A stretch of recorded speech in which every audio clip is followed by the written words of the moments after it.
오늘 이 본문에 있는 말씀은 바람과 물결을 잔잔하게 하심으로 자연도 예수님의 통치 아래 있다는 것을 우리에게 보여주는 기적의 사건입니다. 오늘 본문을 보면 제일 먼저 갑작스럽게 광풍을 만난 예수님과 그의 제자들의 모습이 소개가 되고 있습니다. 똑같은 본문을 다루고 있는 마가복음 4장 35절에는 보면은 예수님께서 제자들에게 열심히 하나님의 말씀을 가르치고 나간 이후에 해가 질 때 되게서 예수님께서 배를 타고 갈릴리 호수를 건너가시게 되었다 이야기하고 있습니다. 그러던 중에 특이한 점은 예수님께서 배에 오르자마자 잠이 드셨다 라고 기록하고 있습니다. 대체적으로 예수님께서 초기에 너무나도 열심히 쉴 시간도 없이 사역을 하였기 때문에 육체가 너무 피곤하여서 주무셨다 이야기를 하고 있습니다. 그래서 예수님께서 이 잠자는 모습을 보니까 우리가 한 가지 느껴지는 것이 무엇입니까? 예수님도 우리와 똑같은 육체를 가진 분이시구나. 우리 예수님을 표현할 때에 예수님은 비록 인간의 몸을 입고 이 땅에 오셨지만은 신성과 인성을 동시에 가졌던 분이신데, 예수님께서 인성을 가졌다는 것을 나타내는 그 부분들 가운데 하나가 예수님께서 배가 고팠다 혹은 피곤했다. 오늘 성경 말씀을 보니까 잠을 자고 계신다.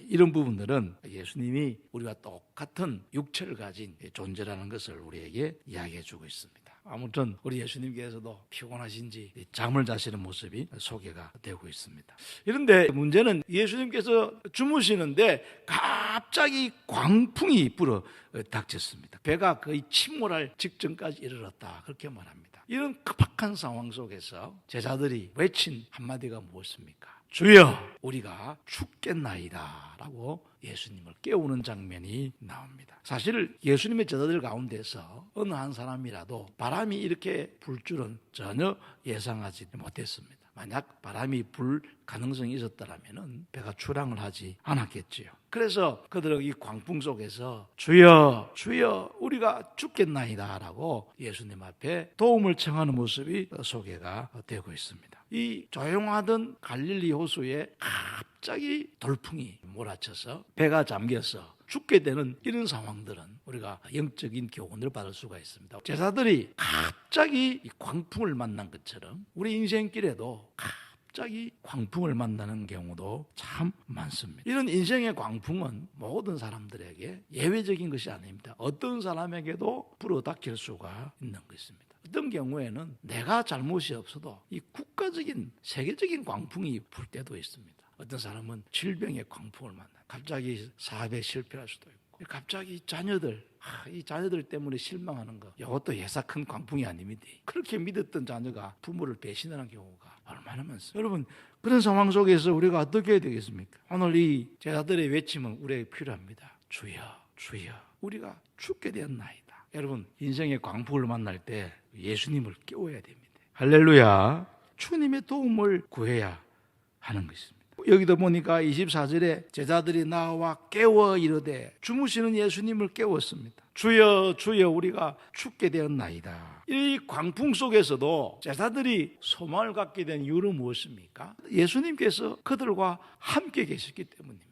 이미 제자들은 예수님의 능력이 어떠한가를, 귀신을 쫓아내시고 죽은 자도 살리시고 손이 마른 사람도 고치시는 이 장면들을 제자들은 많이 목격했습니다. 제자들은 이 예수님이 누구인 줄을 아직까지는 메시아로는 깨닫지 못했지만 능력 있는 분으로는 확실하게 알았습니다. 그래서 예수님을 깨웠습니다. 여러분, 신약시대의 우리들에게는 예수님께서 우리 마음 속에 계십니다. 우리와 함께 계십니다. 우리 이 사실을 마음 가운데 늘 기억을 해야 됩니다. 인생의 위기를 만날 때마다, 광풍을 만날 때마다 우리의 마음속에 예수 그리스도 그분께서 계신다는 것을 확실하게 믿고 예수님에게 도움을 구해야 하는 것입니다. 우리의 심령 속에 계시는 그 예수님을 찾고 예수님에게 도움을 구하고 그곳에 이 광풍으로부터 구원받을 수 있는 길이 있음을 믿으시기를 바랍니다. 그 결과 어떤 일이 일어났습니까? 예수님께서 잠을 깨시고 난 다음에 바람과 물결을 꾸짖으시니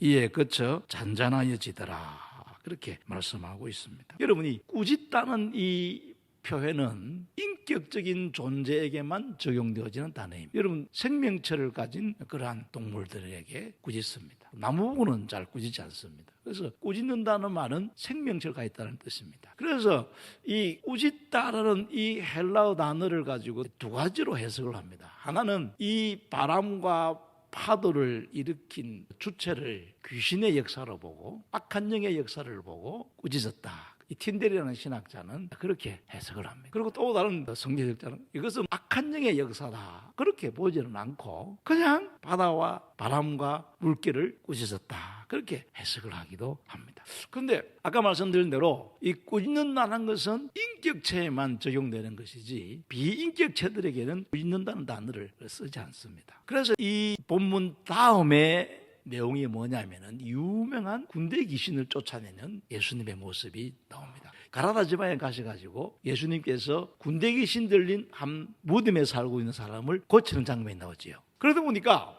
예수님께서 제자들에게 그날 저녁에 배를 타고 저쪽 편으로 갔는데 그 저쪽 편이 어디냐면은 가라다 지방입니다. 군대 귀신 들린 사람을 쫓아낸 그 지방입니다. 그래서 유추로 해석하기를 예수님께서 귀신을 쫓아내기 위해서 가다라 지방을 가시는 동안에 악한 영이 예수님의 오는 길을 방해하지 않았나. 그래서 자연적인 돌풍으로도 볼 수가 있지만은 귀신의 역사로 말미암아 생긴 돌풍이 아닌가, 이렇게 본문을 유추할 수도 있습니다. 왜냐하면 예수님께서 바다 건너편에 가자 했는데 그 바다 건너편이 가라다 지방이고 거기서 예수님께서 군대 귀신을 쫓아내거든요. 그래서 이 악한 영의 세력들이 예수님이 오시는 길을 막지 않았나. 그렇기 때문에 이 바람은 자연적인 돌풍이라기보다는 이 자연을 이용한 악한 영의 역사가 아니겠는가. 그렇기 때문에 예수님께서 바다와 바람을 꾸짖었다, 이렇게 표현을 하고 있다고 해석하는 분들도 계십니다. 그래서 저도 두 번째 말은 이 해석이 훨씬 더 타당하지 않는가. 근데 그보다도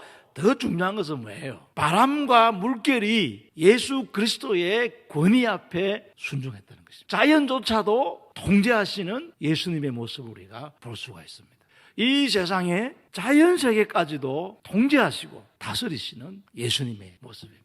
그러니까 제자들이 이 예수님의 모습을 보고 놀랐다고 이야기합니다. 병고치는 이런 것들은 다른 종교에도 볼 수 있는 현상이지만은 이 자연까지도 다스리시는 예수님의 모습은 너무 놀라운 거예요. 그래서 깜짝 놀라게 된 것입니다. 오늘 우리가 이 본문을 읽으면서 받아야 될 영적 교훈은 무엇입니까? 우리가 지금 믿고 있는 예수 그리스도가 어떤 분인가 하는 것을 우리는 확실하게 깨달아야 됩니다. 예수님께서는 질병도 다스리시고 생명도 다스리시고 자연도 다스리시는 분이신 줄로 믿으시기 바랍니다. 우리는 예수님을 깨워야 됩니다.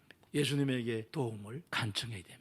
예수님의 권위 앞에 굴복되지 아니할 세력은 이 땅 위에 아무도 없습니다. 그런데 마지막 결론적으로 중요한 것은 무엇입니까? 제자들은 예수님의 기적을 체험했습니다. 눈으로 보았습니다. 그럼에도 불구하고 광풍이 일어났다고 해서 두려워하고 놀래가지고 예수님을 깨우는 제자들의 모습이 한심했던 모양입니다. 그래서 예수님께서 말씀하십니다. 너희 믿음이 어디 있느냐? 여러분, 이 말씀이 무슨 말씀입니까? 믿음이 필요할 때 믿을 수 없다면 그 믿음이 무슨 소용이 있겠느냐는 것입니다. 오늘 우리가 믿음이 있다고 하면서 인생에 위기가 닥쳐와도 그 믿음은 작동해야 됐는데 필요할 때 믿을 수 없다면 그 믿음이 너희에게 무슨 유익이 있겠느냐 하는 것입니다. 청명한 날에는 예수를 믿습니다. 그런데 바람이 부는 날에 믿지 못하면 그 믿음이 무슨 의미가 있겠나, 그 말입니다. 성공할 때는 예수 믿는데 실패할 때는 예수를 믿지 못한다면 그 믿음이 여러분들에게 무슨 쓸모가 있겠는가. 그래서 주님께서 너희 믿음이 어디 있느냐 그렇게 물으신 것입니다. 우리 사랑하는 성도 여러분, 오늘 주신 이 예수님의 말씀을 다시 한번 우리 마음속에 기억을 하시면서 어떤 상황 속에서도 여러분의 믿음이 성공할 때도 실패할 때도 건강할 때도 병들었을 때도 어떤 상황 속에서도 여러분의 믿음이 작동함으로 말미암아서 믿음으로 승리하는 여러분 되기를 주님 이름으로 축원합니다.